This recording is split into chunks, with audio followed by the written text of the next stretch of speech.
Batu Caves is one of the most famous Hindu temples outside of India. And this is a multicultural, multi-religious Malaysia where we have such a beautiful cave. And you can see here, there are 272 steps all the way to the top. And there are 3 caves here. There is the Temple Cave, the Dark Cave, and the Gallery Cave. Now we're going to walk all the way up to 272 flights of stairs.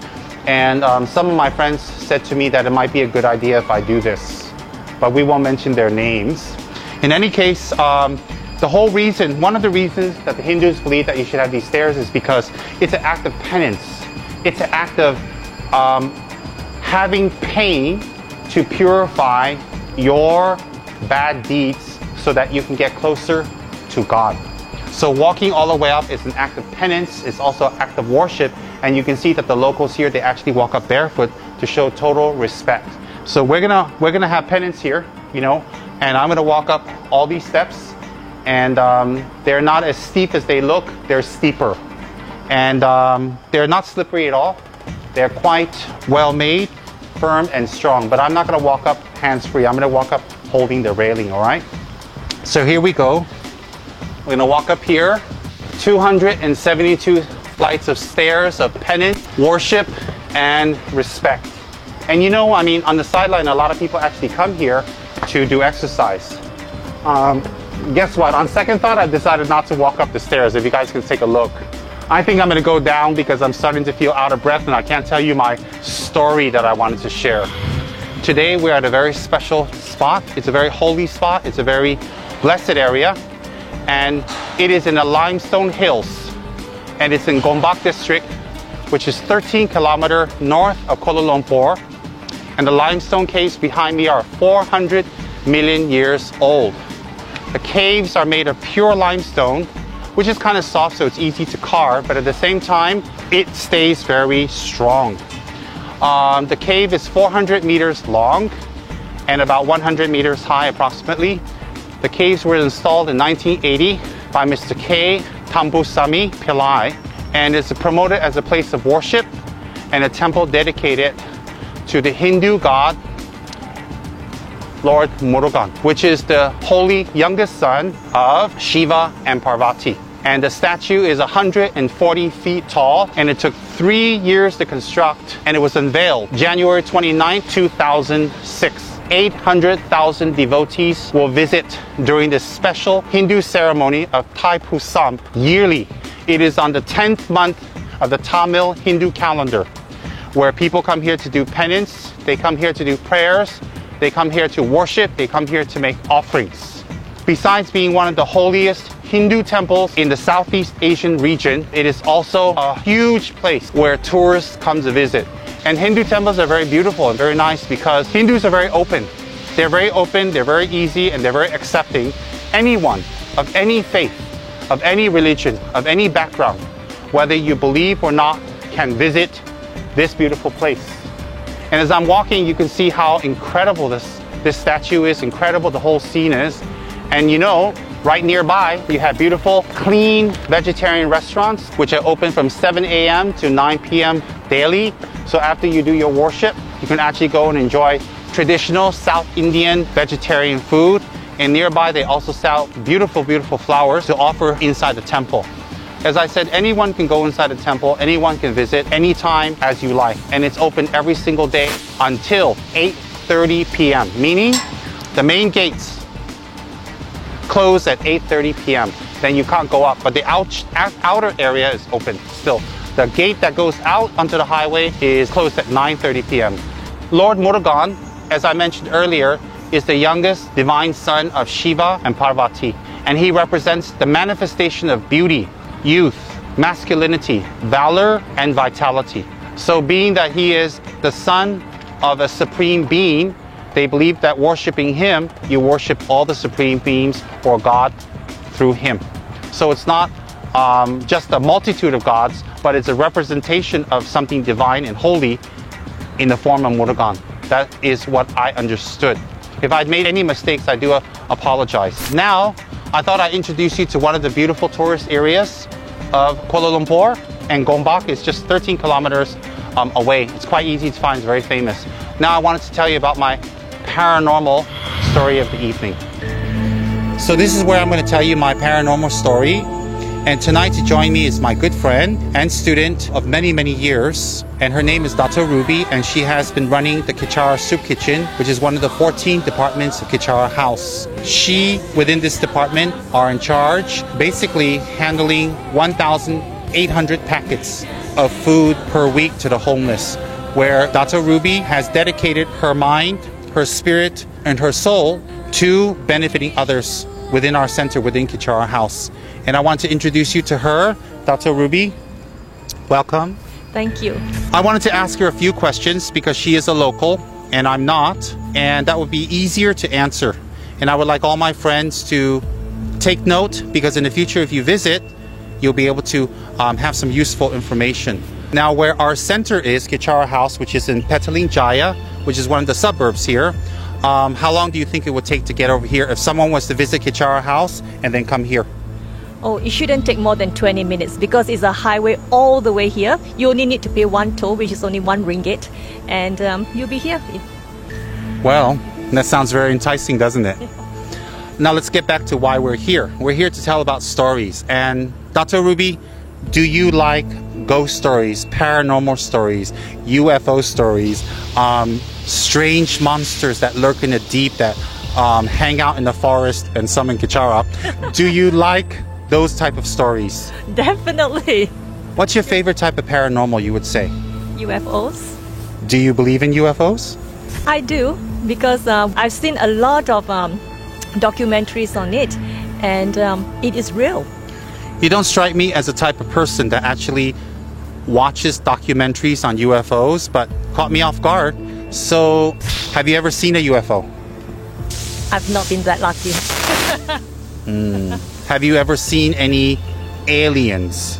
Not in Kichara House. No, not yet.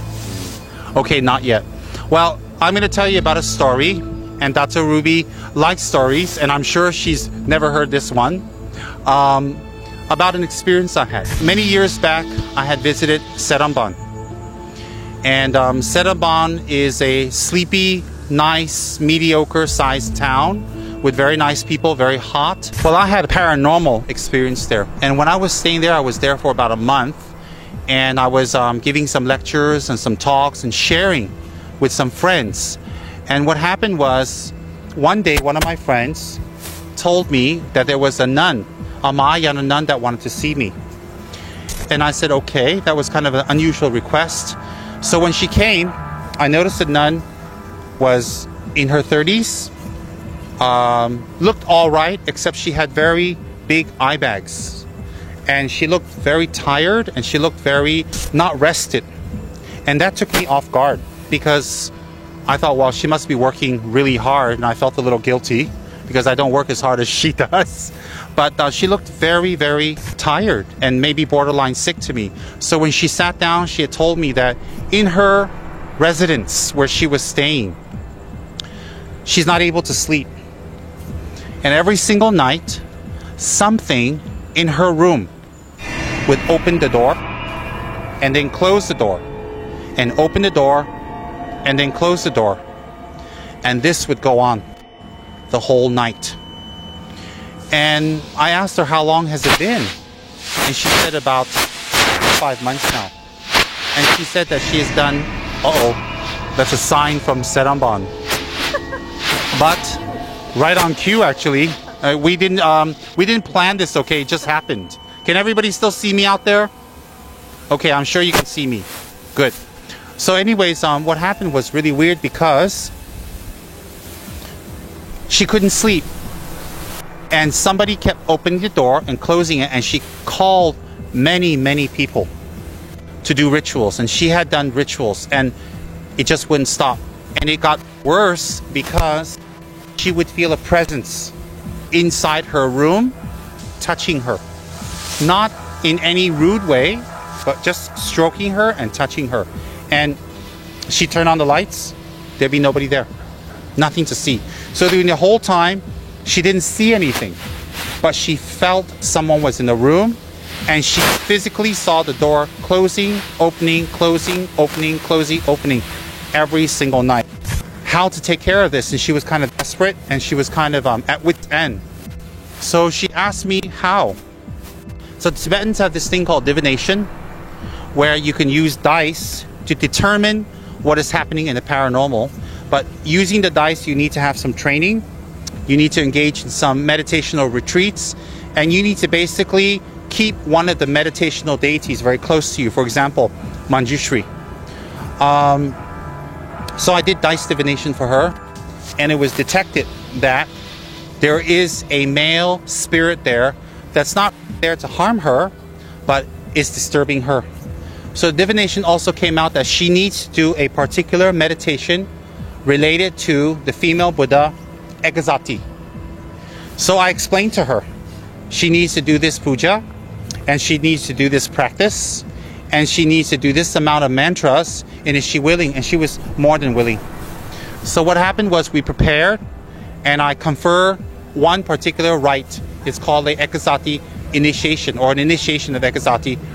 And when that initiation was given to her, it took about 3 hours. She went back. When she went back, she engaged the meditation, and she told me within 1.5 to 2 weeks, all the disturbances completely stopped. The doors stopped moving. Nobody was in her room. Nobody was there. Nothing. Nothing at all. And for the first time in many months, she was actually able to sleep. She can actually sleep, and she came back to thank me. And she didn't look much better, because months of sleep cannot be caught up in just a week or two. But she did look much better, and I asked her, is anyone touching you now? Is the doors opening and closing anymore? And she said no. And I wanted to share this story is because this really happened firsthand with somebody I know, and I was directly involved. And I'm not trying to say that I'm a ghostbuster or that I'm some kind of powerful magician, because I'm not. I'm just like you and everybody else. But this really happened to this person, and she was a nun. And she was in fact so happy, she asked me to come to her center to give a lecture, which I did. I gave a lecture over there and spoke, and everybody was very happy. Do you have any questions?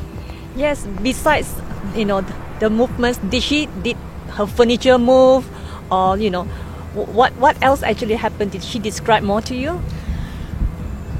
I remember her telling me that only the door moved, and the incredible thing was, and I'm glad you brought that up, she even locked the door. She even put things, I remember now that you asked me, and I'm glad you did, she even put chairs in front of the door, but it would still open. Can you imagine that?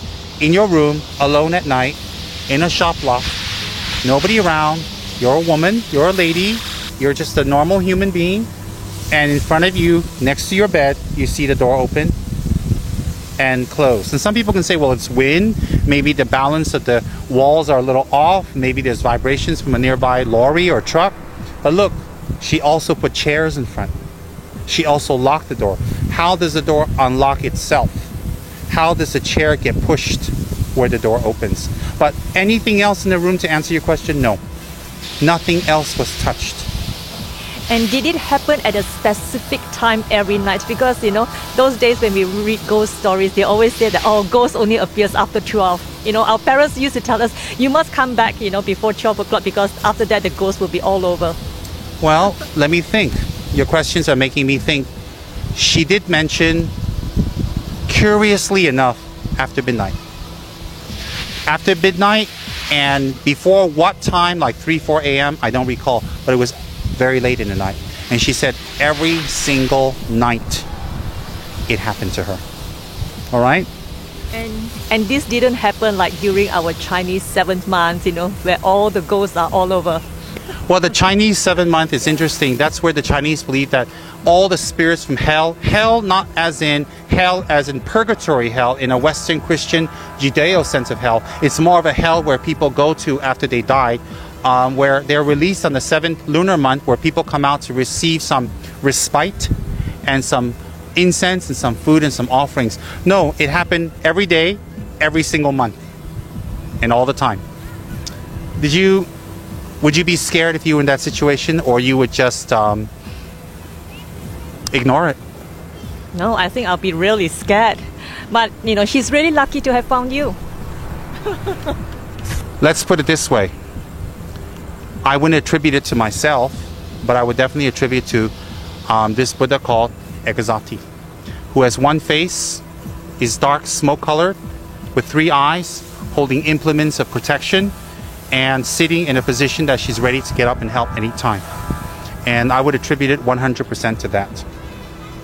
Well, I wanted to thank Dr. Ruby for visiting us this week in front of beautiful Lord Motogon in the Batu Caves, not so far away from Kuala Lumpur, and in Dr. Ruby's own words, 45 minutes. Stay tuned for the next episode, and I wish you all good night. Good night, Dr. Ruby.